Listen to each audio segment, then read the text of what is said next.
that's every marriage that your pastor does too. Whether it's here, or whether it's at the local hotel, or whether it's in his front room, you're supposed to do that. And he is too, so if you get in a bind, ask him for it. He's supposed to keep up with it. What if it's in another church? He's supposed to have it. But he's got it. He or she should have it. If they don't, call them on the carpet. So that's the marriages that the pastor performs even if they aren't in the church? That is correct. Even if they aren't members of the church? That is correct. Oh. What about those of us that have sons that are members that, of course, marry in the bride's church? Does that go in our If you're, register as well? no, it's Only our pastor and our church. what happens in your church. Okay. What happens in your church. Under your jurisdiction. Or one of your active members.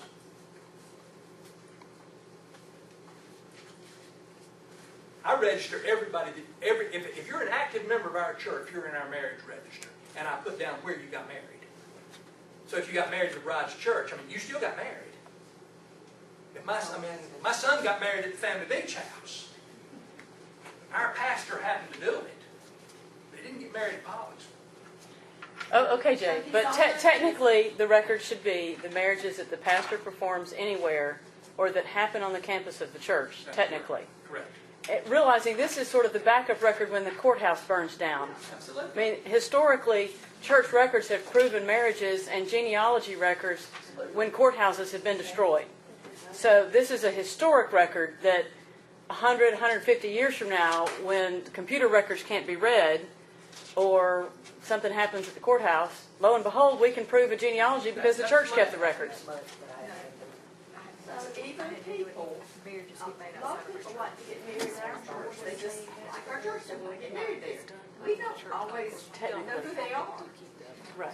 If we can, we need to, well, now they have to have permission to do it, so it's a little different. So when that permission's given, that needs to be kept in our records. I do. I think that's great. I would put anything. Will you give us? Pardon me?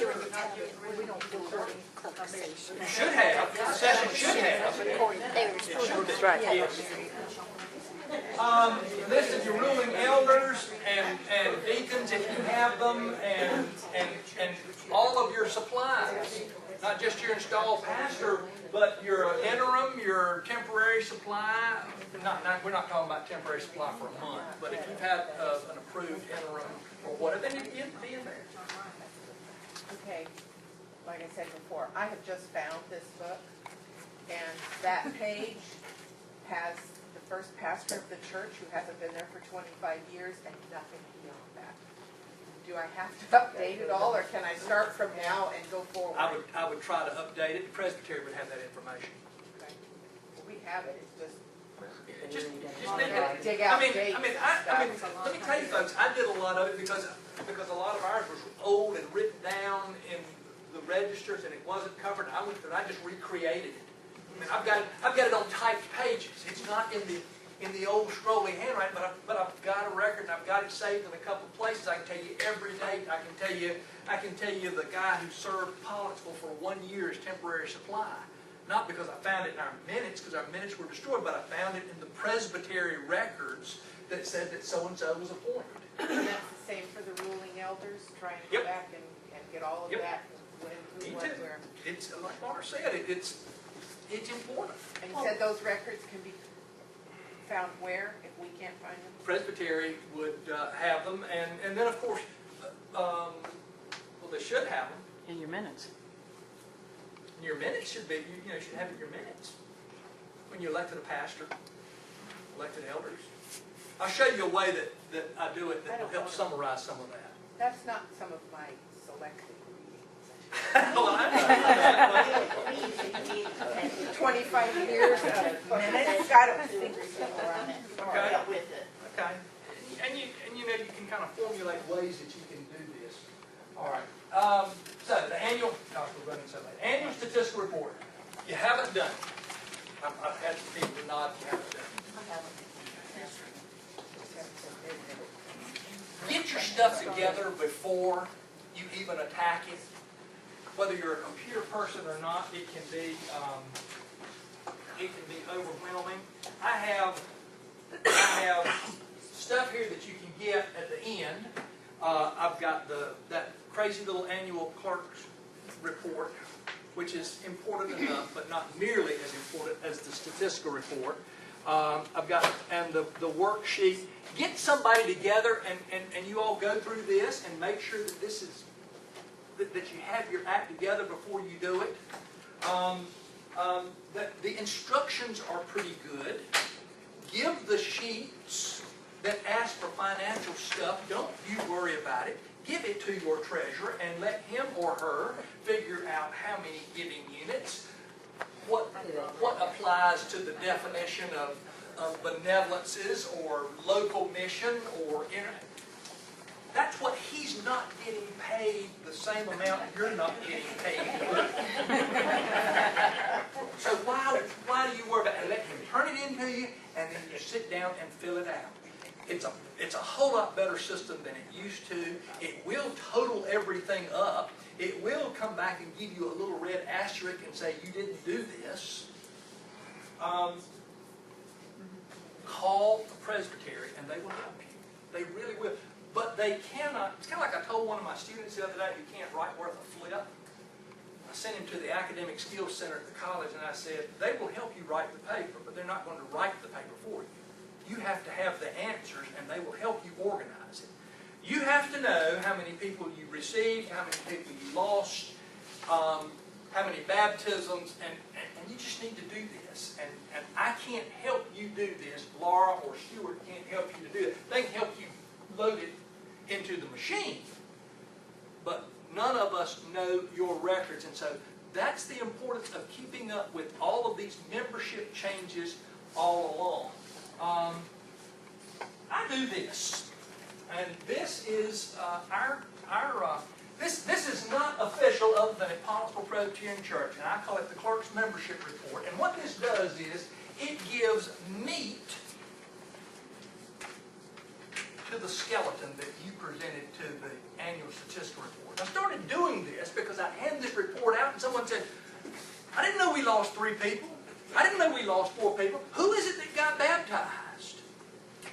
So here it is. We gained 2 people by certificate. We lost 1 by certificate, 2 by death. The other, I'll give why they got reduced. I put down the fact that I've got an inactive roll of 36. I've got 2 births.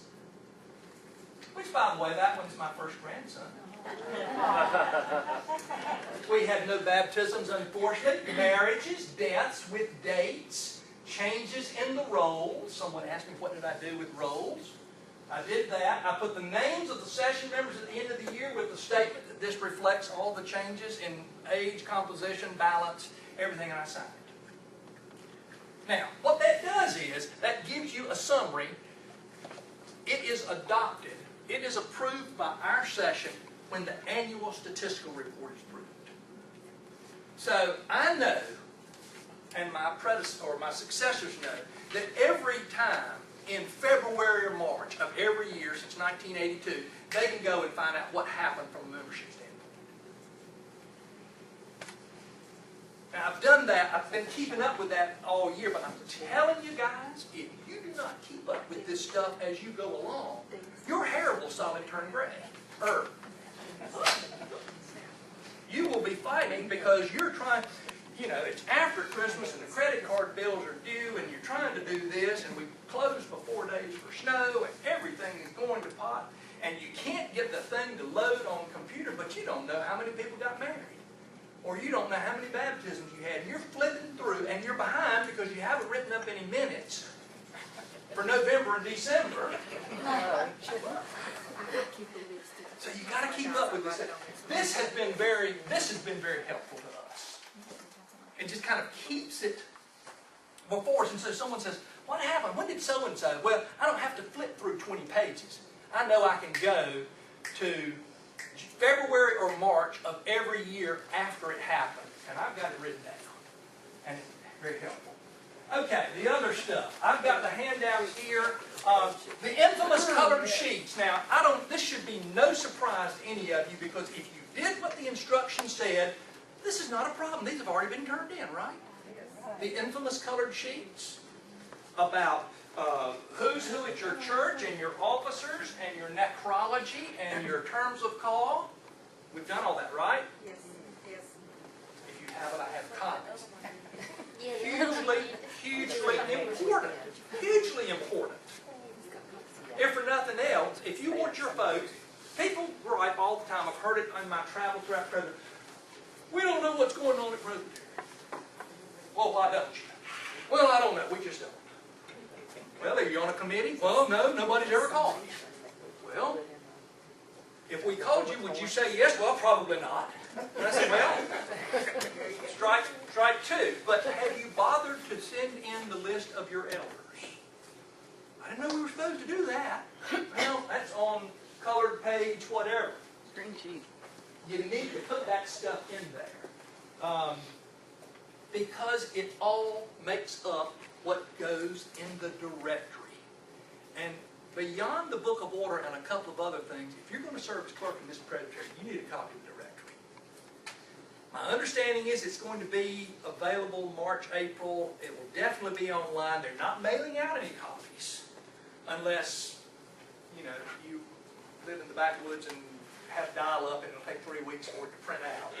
So, but doesn't make any difference what you do. You need to get a copy of the directory. Huge. And the only way your stuff on your page in the directory is going to be right is if you all do your jobs. It doesn't take very long. I was told by the treasurer that it is also your job, not the treasurer's job, because it has to be signed by the moderator and clerk, to send your pledge cards in. Now, I know I'm not having I'm not going to have anybody in here to tell me you don't pledge to presbytery benevolences. I know I'm not going to hear that. But the minister, the clerk, and the treasurer get a copy of the pledge request from presbytery, including your per capita and whatever you want to give, and it needs to be in. I mean, it's no different than you all do your own budgets at your church. It's kind of hard to put together a budget if people don't turn the pledge cards in. Kind of says the same thing about presbytery. Please report to Gail that I did this. Other things that you should have in your possession or know where they are, the deeds to your property. Do you know where they are? Do you know if copies have been sent to presbytery? You check on the little checklist every time that yes, they have them, or that used to be the old checklist. Or Your sexual if we've done the sexual, the chapter, whatever the one number was to retain the ownership, we still send the deeds in? Yeah.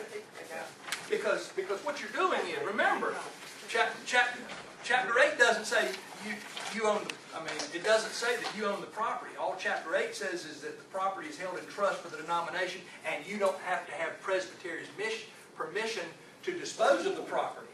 Doesn't change the ownership of the property. Manual operations and your corporate charter and bylaws. Another thing that we have is that might be in that is the Safe Child Church. Something we had to go through and go through all these different things and have a policy for Safe Child. Yeah, that's the sexual misconduct policy. That was an awesome. Okay, so some other things real quick. Make sure you got a copy of the Book of Order, Robert's Rules of Order. You can get one that says Robert's Rules of Order for Dummies. That's what most of us are when it comes to parliamentary procedure. I guarantee that most of us do not get shook up on parliamentary procedure things. We do it kind of backwards. I guarantee you this is the way you all do it. We'll talk about something for 30 minutes. And we'll say, no, I don't think that's the way it needs to be done. And we'll talk about this, and we'll get it all right, and after 30 minutes, someone will say, I make a motion, we do what he said. And you go, that sounds good. Now what you've done is you have not done substitute motions and amendments and everything. You have perfected the motion before it ever got started. But that's okay. That's okay. Directory, get it. One of the best books I've ever read in my life is a book called Presbyterian Polity for Church Officers. It's by Joan Gray, former moderator of the General Assembly, and somebody Tucker. It's recently revised, like in October or November, reflecting the change in the fog, it's excellent. It is truly excellent, and it gives you some great scenarios. And you'll say, gosh, that happened to me, or it happened to us. Your presbytery staff, they know how to bail you out of some of this stuff. Again, they're not going to answer the question. They have the question. Call, if you've got a financial issue, call Gail. Jan and Bill Reinhold can both help. Your regional coordinators can help. As you've seen, Laura had certainly posed as many questions or answered as many things, because if you haven't figured out, Laura is kind of a little bit of a polity geek. You have to be a polity geek somewhat to understand and appreciate this. Hints for survival.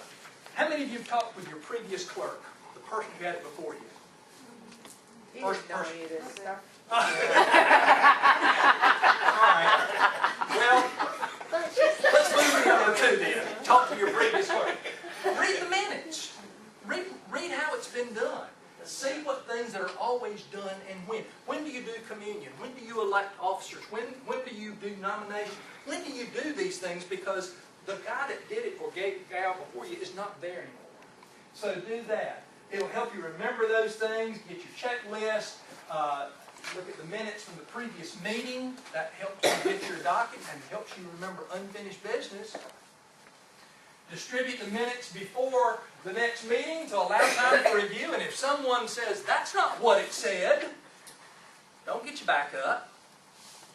If someone gives you a whole lot of lip, you just kind of take that book and you just slide it right over there. Everybody do it there. And it'll stop it. But don't take it personally. Don't take it personally.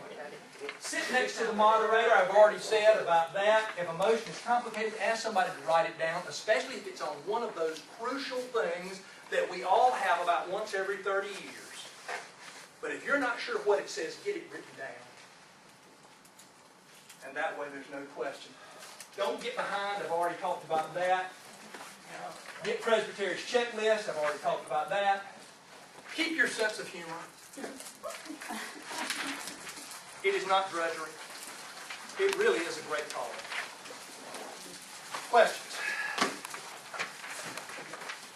I have, as I said, I've got handouts if you need them.